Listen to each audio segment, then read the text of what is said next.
Hello all, welcome and welcome back to my YouTube channel. आज के इस video में हम रांगे राघव से संबंधित उपन्यासों को देखेंगे। इनका समय देख लेते हैं। रांगे राघव का समय है 1923 से 1963। पिछले वीडियो में हमने सामाजिक यथार्थवादी के कुछ उपन्यासकारों को कर लिया था। शेष उपन्यासकारों को हम आज और कल के वीडियो में कवर करने वाले हैं। ठीक है, तो आज के इस वीडियो में सबसे पहले हम प्रारंभ कर रहे हैं रांगे राघव से संबंधित प्रश्न है। रांगे राघव के कुल उपन्यासों की संख्या जीवनी परक उपन्यासों को जोड़कर लगभग कितनी हो जाती है? ऑप्शन ए लगभग 2 दर्जन, ऑप्शन बी 3 दर्जन से ऊपर, ऑप्शन सी केवल 30, ऑप्शन डी 40 से ऊपर। तो इसका सही उत्तर होगा 3 दर्जन से ऊपर इन्होंने उपन्यास लिखे हैं, जिनमें सामान्य उपन्यास भी हैं और जीवनी परक उपन्यास भी हैं। रांगे राघव के उपन्यासों की अगर हम बात करें तो सबसे पहला जो इनका उपन्यास है वह है घरौंदे है। घरौंदे का प्रकाशन वर्ष 1946 है। विषाद मठ 1946, मुर्दों का टीला 1948, चिवर 1951, प्रतिदान 1952, सीधा साधा रास्ता 1951, हुजूर 1951, अंधेरे के जुगनू 1953, काका 1953, उबाल 1954, पराया 1954, बोलते खंडर 1955, कब तक पुकारो 1957, बौने और घायल फूल 1957, पक्षी और आकाश 1957, जब आवेगी काली घटा 1958, बंदूक और बीम 1958, राई और पर्वत 1958, राहना रुकी 1958, धुनी का धुआं 1959, छोटी सी बात 1959। छोटी सी बात के बाद पथ का पाप 1959, महायात्रा 1960, धरती मेरा घर 1960, आग की प्यास 1961, कल्पना 1961, प्रोफेसर 1961, पतझड़ 1962, पतझड़ के बाद आखिरी आवाज़ 1963। इनके जीवनी परक उपन्यासों की यदि बात करें तो इसमें देवकी का बेटा 1954, यशोधरा जीत गई 1954, लोई का ताना 1954, रत्ना की बात 1954। तो ये सभी उपन्यास रांगे राघव के उपन्यास थे। रांगे राघव के उपन्यासों संबंधी दूसरा प्रश्न है, रांगे राघव का कौन सा उपन्यास सिंधु घाटी सभ्यता की कथा पर आधारित ऐतिहासिक उपन्यास है? ऑप्शन ए घरौंदे, ऑप्शन बी मुर्दों का टीला, ऑप्शन सी चिवर, ऑप्शन डी अंधेरे के जुगनू। रांगे राघव का कौन सा उपन्यास सिंधु घाटी सभ्यता की कथा पर आधारित ऐतिहासिक उपन्यास है? सही उत्तर होगा बी मुर्दों का टीला। अगला प्रश्न है, चिवर उपन्यास में किस युग के बौद्ध धर्म के उत्थान का चित्रण किया गया है? ऑप्शन ए बुद्ध युग, ऑप्शन बी गुप्त काल, ऑप्शन सी हर्षकालीन, ऑप्शन डी मौर्यकाल। चिवर उपन्यास में किस युग के बौद्ध धर्म के उत्थान का चित्रण किया गया है? सही उत्तर होगा हर्षकालीन। अगला प्रश्न है चौथा, रांगे राघव ने किस उपन्यास में नटों के जीवन का चित्रण किया है और उनके प्रति सहानुभूति दिखाई? ऑप्शन ए सीधा साधा रास्ता, ऑप्शन बी कब तक पुकारूं, ऑप्शन सी पथ का पाप, ऑप्शन डी धरती मेरा घर। सही उत्तर होगा रांगे राघव ने जिस उपन्यास में कर्नट के जीवन चित्रण को प्रस्तुत किया है वह है कब तक पुकारूं। संबंधित तथ्य देख लेते हैं। कब तक रांगे राघव ने आंचलिक उपन्यास की रचना की है। कब तक पुकारू उपन्यास में कर्नटों के जीवन का चित्र खींचा गया है और उनके प्रति पूरी सहानुभूति दिखाई गई है। अगला प्रश्न है, रांगे राघव का कौन सा उपन्यास गोरखनाथ के नाथ पंथ की कथा पर आधारित ऐतिहासिक उपन्यास है? ऑप्शन ए विषाद मठ, ऑप्शन बी राह न रुकी, ऑप्शन सी जब आवेगी काली घटा, ऑप्शन डी धुनी का धुआं। गोरखनाथ के नाथ पंथ पर आधारित है जब आवेगी काली घटा। अगला प्रश्न है, किस उपन्यास में महावीर स्वामी और बुद्ध युग के जागरण का चित्र प्रस्तुत किया गया है? ऑप्शन ए चिवर, ऑप्शन बी देवकी का बेटा, ऑप्शन सी राह न रुकी, ऑप्शन डी अंधेरा रास्ता। सही उत्तर होगा राह न रुकी। इस उपन्यास में महावीर स्वामी और बुद्ध युग के जीवन जागरण का चित्र प्रस्तुत किया गया है। अगला प्रश्न है, बंदूक और बीन उपन्यास के माध्यम से लेखक सैनिकों को क्या संदेश देना चाहते हैं? ऑप्शन ए युद्ध को जीवन का अंतिम लक्ष्य समझना चाहिए, ऑप्शन बी केवल बीन की रक्षा यानी कला की रक्षा, ऑप्शन सी उनकी बंदूकें बीन की रक्षा करने के लिए हैं और वे मौत के सामने इसलिए खड़े हैं कि जीवन की रक्षा कर सकें, ऑप्शन डी किसी भी स्थिति में संघर्ष के पीछे नहीं हटना। तो इसका सही उत्तर होगा बंदूक और बीन उपन्यास में जो इनकी बंदूकें हैं वो बीन की रक्षा करने के लिए हैं और वो मौत के सामने इसलिए खड़े हैं कि जीवन की रक्षा कर सकें। ठीक है, तुम अगर हम तथ्य में देखें तो बंदूक और बीन में युद्ध की समस्या और उसकी सार्थकता पर विचार किया है। भारतीय सैनिक जीवन का चित्रण करने वाला यह विशिष्ट उपन्यास है। लेखक सैनिकों को यह संदेश देना चाहते हैं कि उनकी जो बंदूकें हैं वह बीन की रक्षा करने के लिए हैं। तुम मौत के सामने इसलिए खड़े हो कि जीवन की रक्षा कर सको। अगला प्रश्न अगर हम देखें, रांगी राघव का अंतिम उपन्यास कौन सा है जिसमें स्वतंत्रता प्राप्ति के बाद के भारतीय गांव का जीवन चित्रित है? ऑप्शन ए धरती मेरा घर, ऑप्शन बी पतझड़, ऑप्शन सी आखिरी आवाज़, ऑप्शन डी प्रोफेसर। सही उत्तर होगा आखिरी आवाज़ में स्वतंत्रता प्राप्ति के बाद के गांव का चित्रण है। ठीक है, तथ्य भी वही है। अगला प्रश्न है, रामचंद्र तिवारी के अनुसार रांगे राघव का दृष्टिकोण कैसा है? ऑप्शन ए व्यक्तिवादी और स्वार्थपरक, ऑप्शन बी केवल सांप्रदायिक, ऑप्शन सी मानवतावादी और प्रगतिशील विचारधारा से प्रभावित, ऑप्शन डी केवल ऐतिहासिक। सही उत्तर होगा मानवतावादी और प्रगतिशील विचारधारा से प्रभावित इनका व्यक्तित्व है यानी दृष्टिकोण है। अगला और आखिरी प्रश्न है, रामचंद्र तिवारी के अनुसार रांगे राघव की समर्थ उपन्यासकार बनने की संभावना को किस बात ने प्रभावित किया है?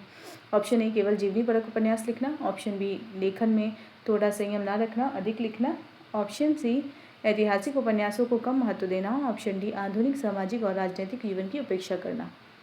सही उत्तर होगा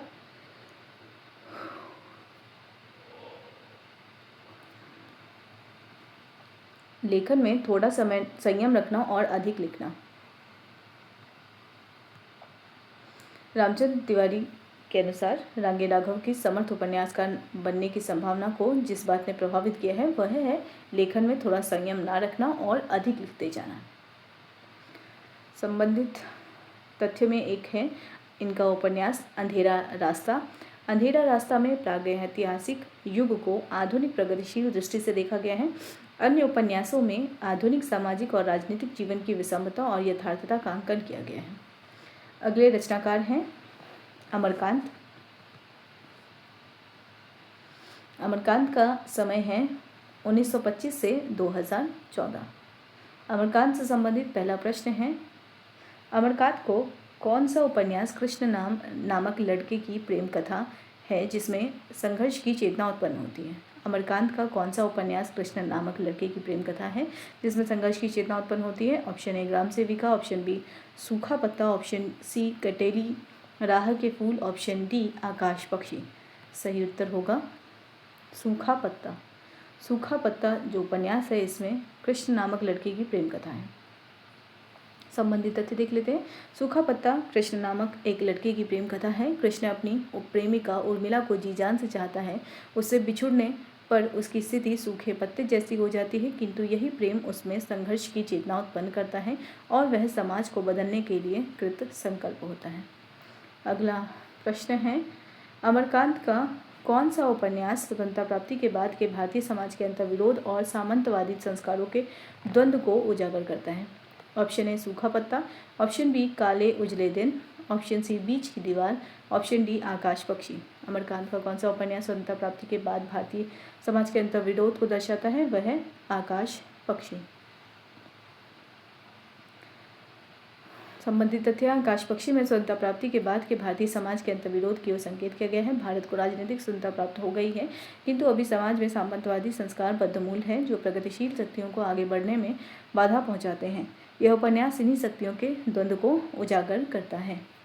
अगला प्रश्न है, काले उजले दिन उपन्यास में विमाता के व्यवहार से विघटित व्यक्तित्व वाला युवक अपनी समर्पणशीला पत्नी कांति के मरने के बाद अंत में किससे विवाह करता है? Option A Rajni, option B Deepti, option C Neelam Kanti की छोटी बहन, ऑप्शन डी उर्मिला। काले उजले दिन में वह नीलम से विवाह करता है जो कांति की छोटी बहन है।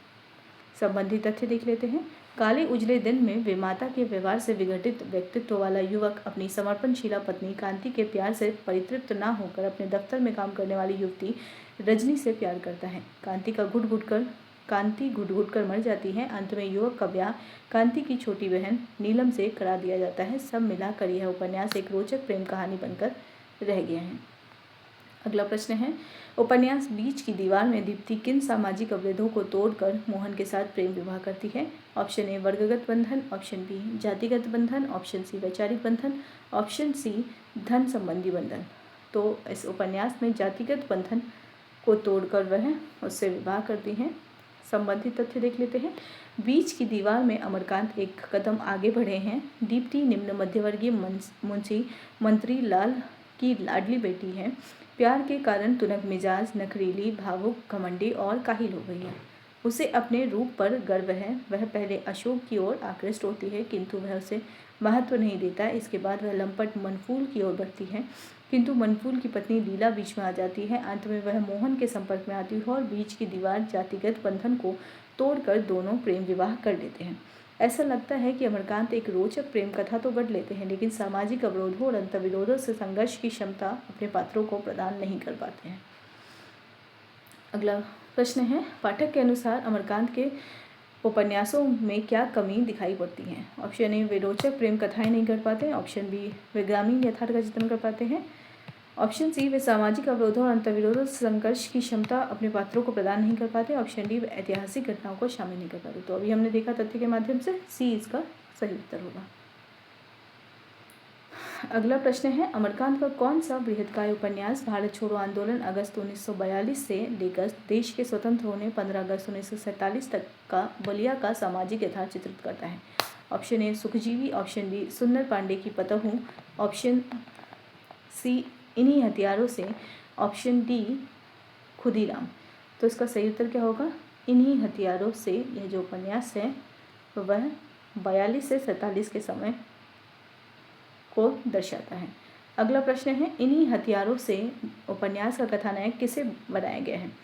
Option A Mahatma Gandhi, option B एक समर्पित स्वतंत्रता सेनानी, ऑप्शन सी बलिया जनपद, ऑप्शन डी एक विशिष्ट निम्न मध्यवर्गीय परिवार। इन्हीं हथियारों से इस उपन्यास का कथानायक बनाया गया है बलिया जनपद को।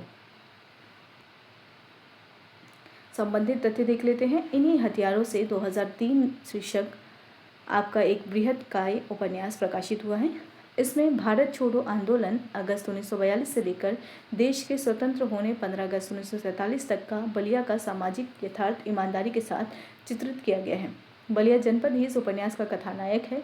लेखक का विश्वास है कि सभी जातियों, धर्मों एवं क्षेत्रों की विकासशील एकता में ही हमारे देश का भविष्य सुरक्षित है। इन्हीं मूल्यों को आधार बनाकर हमने स्वतंत्रता की लड़ाई लड़ी थी और ये मूल्य ही हमारे देश को विकास के पथ पर अग्रसर करते हैं।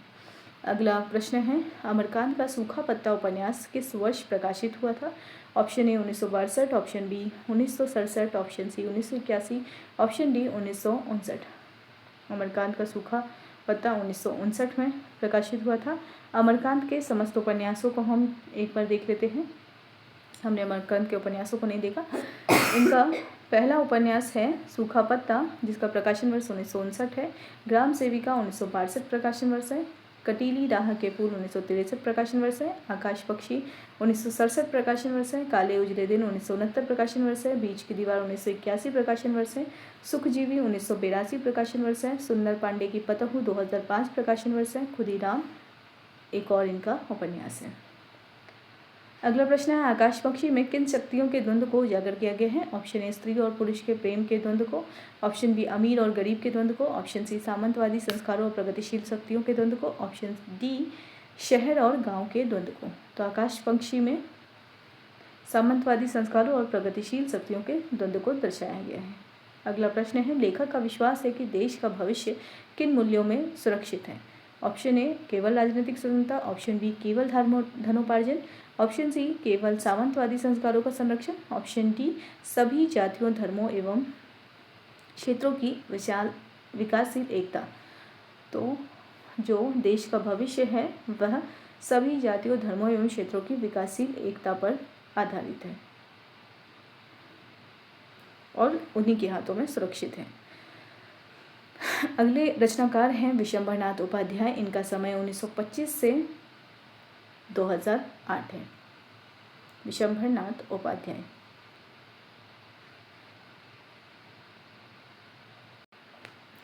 विशंबरनाथ उपाध्याय से संबंधित पहला प्रश्न है, विशंबरनाथ उपाध्याय का कौन सा उपन्यास वर्तमान व्यवस्था के अंतर्विरोधों, तनाव, मूल्यों के विघटन और ग्रामीण जीवन के अभिशाप को उजागर करता है?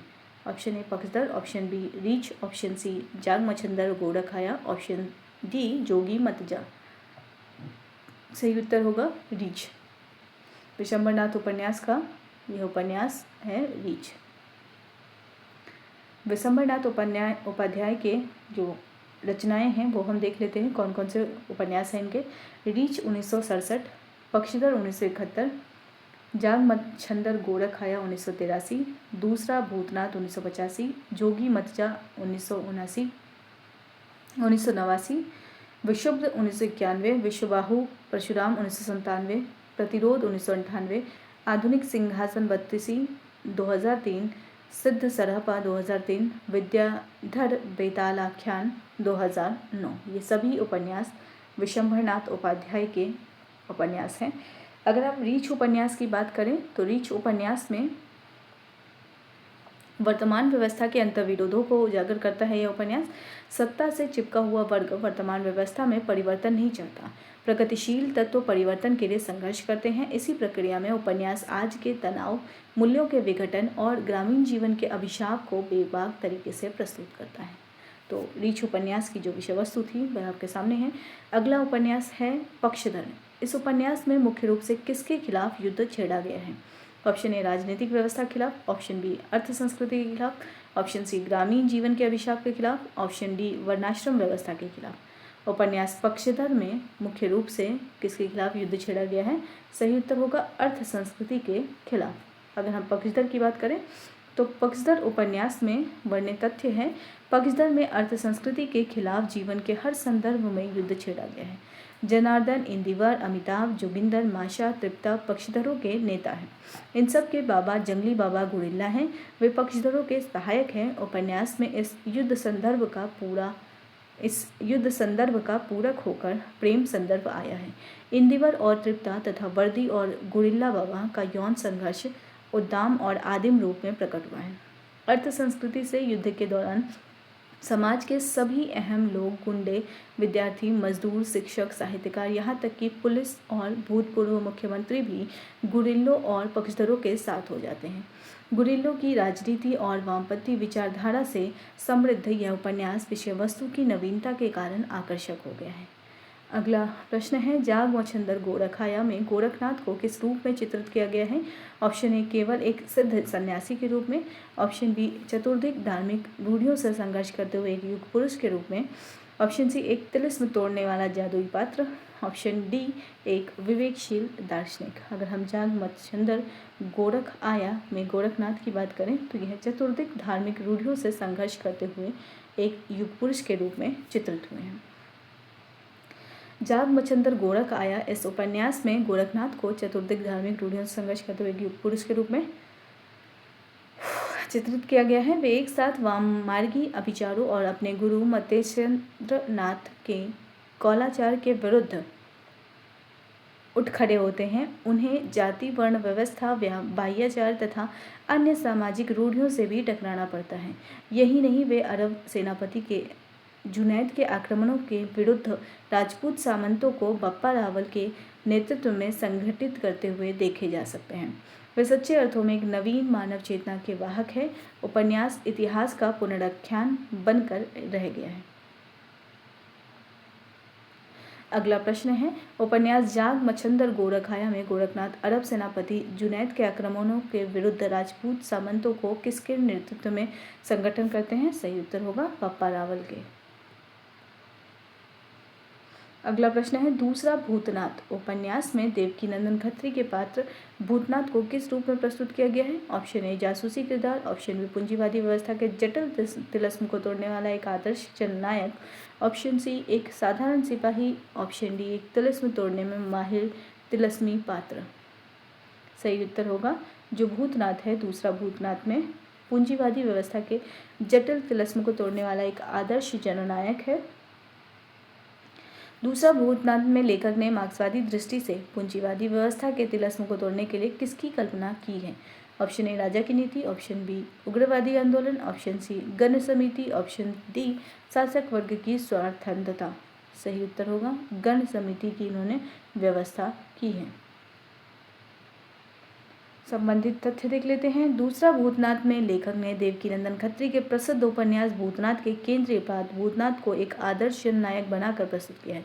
भूतनाथ तिलिस्म तोड़ने में माहिर था। आज की पूंजीवादी व्यवस्था से उत्पन्न सामाजिक समस्याओं का तिलिस्म और जटिल है। जटिलता के अनेक पर्दे हैं। सांप्रदायिकता, वर्ण विषमता, उग्रवादी आंदोलन, डाकू समस्या, शासक वर्ग की स्वार्थंधता, विदेश नीति और साम्राज्यवादी ताकतों का दबाव आदि न जाने कितनी परतों के जटिल तिलिस्म को आज तोड़ना है।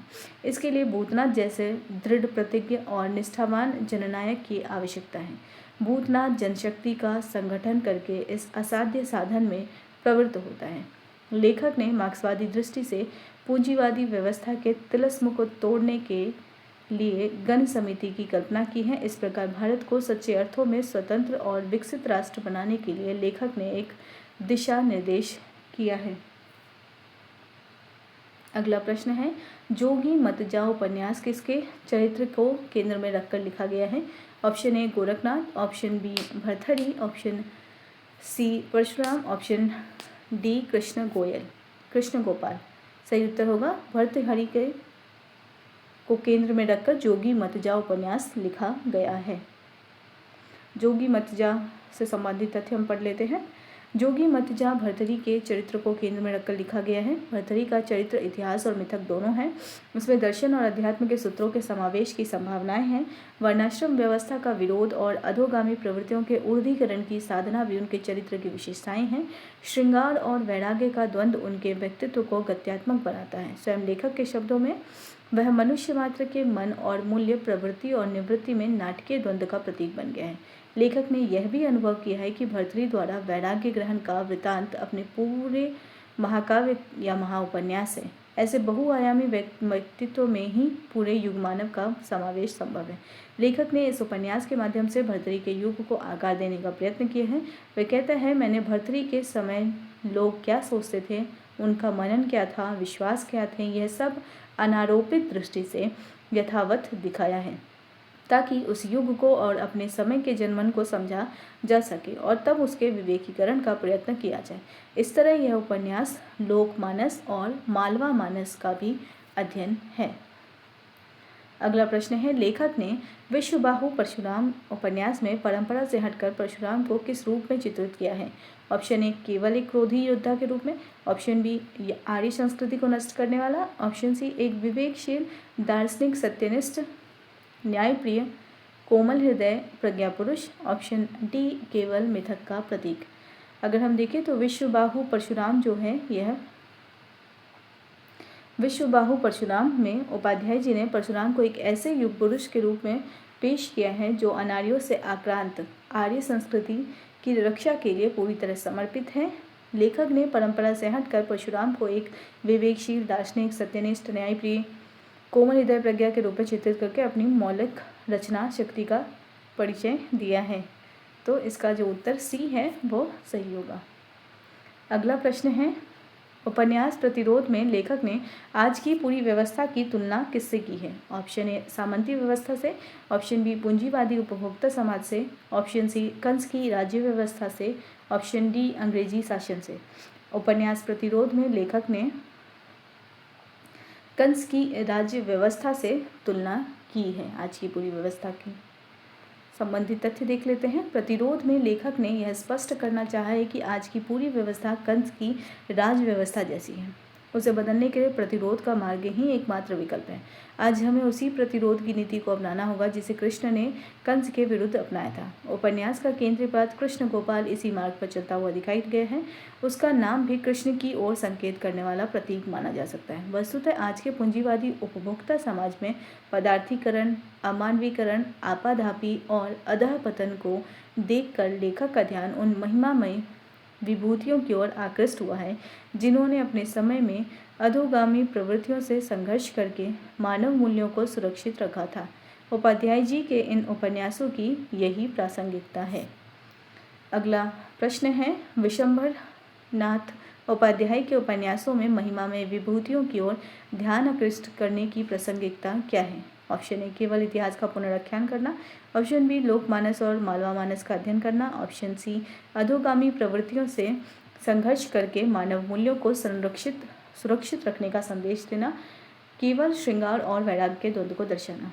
तो अगर हम देखें तो विशंबरनाथ उपन्यासों के महिमा में विभूतियों की ओर ध्यान आकृष्ट करने की प्रासंगिकता क्या है? अधोगामी प्रवृत्तियों से संघर्ष करके मानव मूल्यों को सुरक्षित रखने का संदेश देना। तो फिलहाल हम इस वीडियो को यहीं पे एंड करते हैं और जो राही मासूम रजा से संबंधित प्रश्न हैं वो हम अगले वीडियो में कवर करेंगे। ठीक है, तो वीडियो को यहीं पे एंड करते हैं। वीडियो को एंड तक देखने के लिए थैंक यू सो मच।